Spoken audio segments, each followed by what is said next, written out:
Hey guys, Boston Ramos, and this Sunday the Miami Dolphins lost to the Kansas City Chiefs in Frankfurt, Germany, 21-14. Chiefs improved to 7-4. Dolphins go down to 6-3. And it wasn't the Dolphins game out the gates, but we'll talk about more of that in a second. My voice is a little hoarse, still from the game, so bear with me. Things will be a little bit more lighter in terms of going over the numbers and being so energetic and stuff like that. But alright, first downs, Dolphins had 20, Chiefs had 16. Third down efficiency, 3 of 12 for the Dolphins, 3 of 10 for the Chiefs. Dolphins were 0 for 1 on fourth down. That was the last play of the game for the Dolphins. Let's see what else we can do. Penalties. Dolphins had 6 penalties for 45 yards. Chiefs had 9 penalties for 69 total yards. Both teams forced a turnover. And time of possession. Dolphins had 30 minutes and 24 seconds. And Chiefs had the ball for 29 minutes and 36 seconds. We're going to jump into some stats. But before we do, let's get into the highlight. Alright, so we got Patrick Mahomes. And guess who he's facing? Tua T, the boy. Both of these guys had a pretty well game, but Mahomes out the gates came on fire. They had a touchdown that was called back, but then they're like, you know what, we'll just do it again anyways. So quick screen pass to Rashee Rice for about a 15-yard touchdown. This was a questionable play in the game. You guys tell me whether or not you think this is intentional grounding. You let me know in the comments. Jerry McKinnon finding his way into the end zone. Bobbing and weaving. Mahomes is loving it. His second touchdown pass of the game. What else we got next here, huh? Oh, that's right. Tyreek Hill fumbling the ball. And then the Chiefs recover. He's about to get down. He laterals it back. And, tough break for the Dolphins here. It goes all the way back for 6 points for the Chiefs. And their sideline was riled up. Got a good little video of that in the vlog of them running that one back. So, yeah, not the best look. So at this point, the Dolphins are down 21-0 heading into the half. Things are not looking good. Well, who else but your boy coming out on TV after the Cedric Wilson dime from Tua. That was an actual perfect ball. And defense came to play in the second half. Zach Sealer first forced the fumble and recovered it. Bradley Chubb forced the fumble and Zach Sealer was able there to recover it. He was hyped. Yeah, knocking at the noggin. Man, I'm really happy for him. He's been doing really well. Off of that fumble, Raheem Mostert's able to get a rushing touchdown. He's just skirting his way into the end zone and getting it for 6. And he's hyped. He throws the ball straight into the stanchion. Big breakup on third down by Kader Kogu. This was a game-saving play by him. But unfortunately, the Dolphins would not be able to score following that after the Tua bobbled snap. Some people wanted to blame Connor Williams. Some people wanted to blame Tua. I think the whole blame goes on to Tua. If you really rewind it back, he bobbled this snap and didn't let this play develop enough to put the Dolphins in a spot where they could possibly win this game. They were driving down the field, and had that not been the case, things would have been a little bit different. But 4th and long, and you're not able to convert because you messed up the exchange of the snap. It is what it is.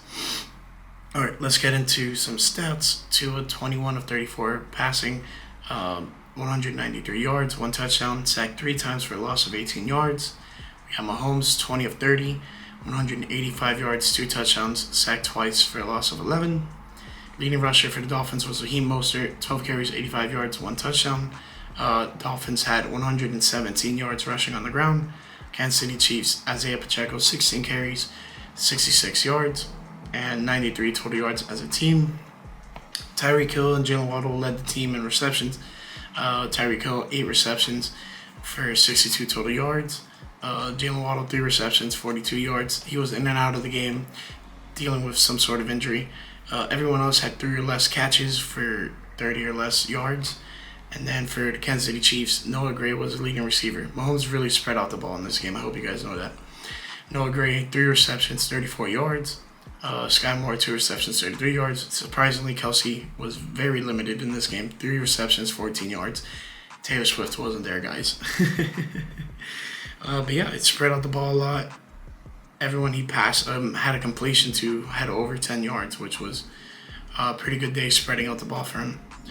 Tyreek Hill, he fumbled once and lost it. That was the Mike Edwards recovery, and then he lateraled it back to Cook for the fumble 6.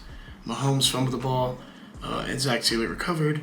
And then Raheem Mostert fumbled the ball, and Chase Claypool was able to jump on top of it. Defensively, David Long Jr., 8 total tackles, 3 solo. Key stats for everyone else: Zach Taylor, 2 QB hits. Jalen Phillips, a sack. Kader Kohou, pass deflection, which I showed earlier. Christian Wilkins, a tackle for a loss. Bradley Chubb, a sack, pass deflection, QB hit. Xavier Howard, pass deflection. Those are all the key stats for the Dolphins. Trent McDuffie had 10 total tackles, 8 solo. Leo Chenal had a sack, a QB hit. Jalen Watson had a sack, QB hit, and a tackle for a loss. Willie Gay had a tackle for a loss. Brian Cook had that touchdown from the fumble recovery. Charles Ominu had a QB hit. Tershawn Warden had a sack, tackle for loss, QB hit. And George Kalafis and Chris Jones both had a QB hit each. No interceptions, and kick returns, Jerry McKinnon had 1 return for 20 yards. Punt returns, Braxton Berrios had 1 return for 7 yards. All of them, the rest were fair catches. McCole Hardman, 3 returns for 14 yards. Field goals, no field goals, just extra points. Both kickers made every single one. So 2 for Jason Sanders, 3 for Harrison Butker, and then punting. 7 total punts for 316 yards, 4 of which went in the 20, longest of 52 by Jake Bailey. And then Tommy Townsend had 6 punts, 302 total yards, 1 touchback, 1 was in 2 were in the 20, longest of 68 total yards. As far as everything else goes, Germany was a great time, and had so much fun in that second half when the Dolphins were finally making a little comeback. So your boy lost his voice. What can I say? And then aside from that, the experience overall as a fan and just the tourism here was awesome. But let's talk about the game, because you'll hear more about all this stuff in the vlog. But in the game, great atmosphere. The fans were all into it. Met a lot of Dolphin fans, met a lot of Chief fans, and a lot of the Dolphin fans, mostly that I met, were from Germany. I met a few from Miami, but it was still awesome seeing like that the following isn't just in South Florida; it's worldwide. I know there's people who like the Dolphins who don't live in South Florida, and then there's also people who don't live in the U.S. at all, and they still follow the Miami Dolphins, and that's pretty cool. But they follow the NFL as a whole. They're pretty big into the NFL over here, so it was really cool to get a taste of that and see that. So, just best of wishes to all these Germany fans who are getting some good football this past week, and hopefully get some good football next week with the Colts and Patriots coming into town. Now, with all that being said, let's talk about how the Miami Dolphins lost this game. So I said that the way to win is get the running game involved and make it a focal point. I think they did that, and it wasn't working too well. Aside from that, Dolphins were able to break off some big runs, and that helped ease up the averages. But aside from that, the running game wasn't going off too much. And then on top of that, Tyreek Hill, I said he had to have 8 receptions. He did. But he had 62 total yards, no touchdowns.